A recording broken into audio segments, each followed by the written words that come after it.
All right, so how good is Windows Defender in 2025? Here we have over 2,000 brand new malware collected from the wild west of the internet. These are latest threats from various open source threat intel that have been reported by users. They have not really been classified, but we are going to run them on this test system and we're going to see if Windows Defender can protect us and what ultimately happens here. Because we want to see the realistic base level of protection everybody has who's running the latest version of Windows. In order to do this, as usual, we have our automation script, malx, and we're going to run all of this from the network location. It's a similar attack vector to what ransomware would use, and it should give us a good idea of the defensive capabilities of Microsoft. The detection rate is 100%, but of course this is only the beginning. We'll see what happens to that number as the test continues and as more and more files are executed. If you're on the side of Windows Defender, you're hoping for a boring test. But if the history of this channel says something, it is that something completely crazy and unexpected is going to happen. So if you're hoping for entertainment, the odds are in your favor. Let's see what happens.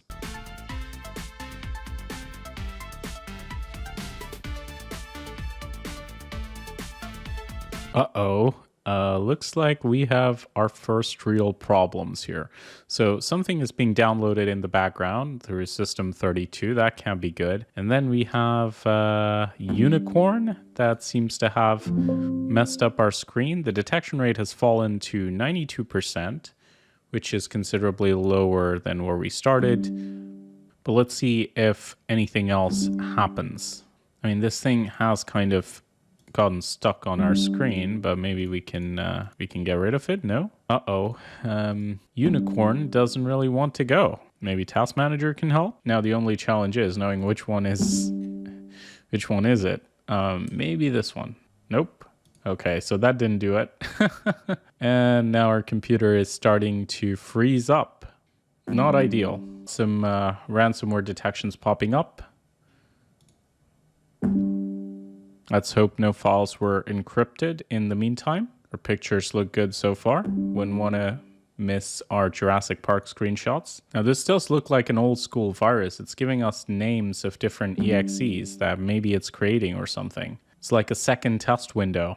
We've only made it to about 484 files, which is a quarter of the test. And our system is kind of struggling at the moment to deal with all the malware that's executing. This is by virtue of the number of missed samples going up. So we have a lot of malware process potentially running. And I think this one that's running in the background that's creating multiple viruses could be trying to completely disrupt the system and stop it from working. So we might have an old school virus that's actually trying to destroy our system here and stop us from working. And quite successfully so, I might add.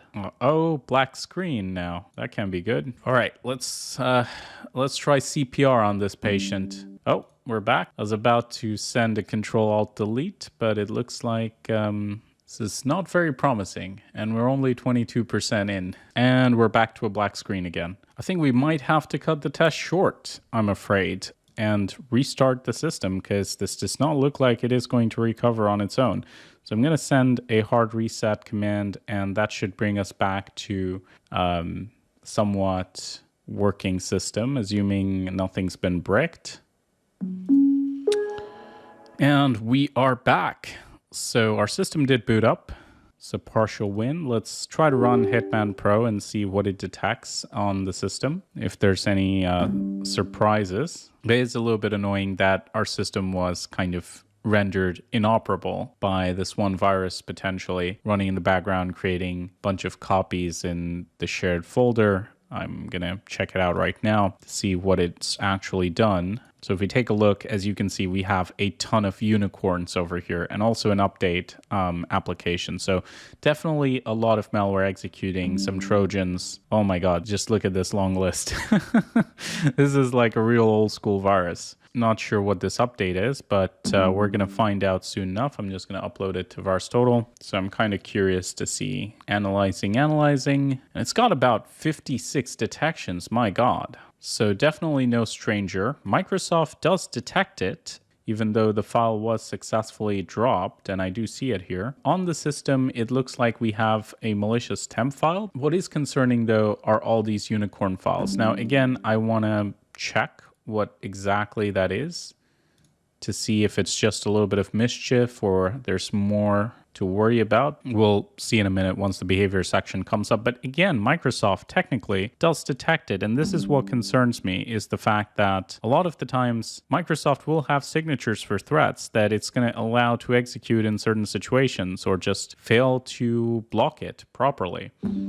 It looks like if we were to execute the sample, it would just do more of the same. So create a bunch of other copies of itself. So overall, the detection rate was not too bad. It was hovering around 92%, which is fairly decent considering these are brand new files. And there might be some false positives in there. On the other hand, the fact that it allowed a virus to take over the computer and shut it down or make it inoperable is concerning, because that could affect a user or business running this environment. And especially concerning is the fact that according to VirusTotal, that file should have been in the signatures. Or maybe this is one of the child files, but maybe the parent wasn't in the signature, the one process that actually made this copy. Good news is there's not a lot of lasting damage, but of course with info stealers, that doesn't really matter if they've managed to send the data out there. So definitely mixed feelings about these results.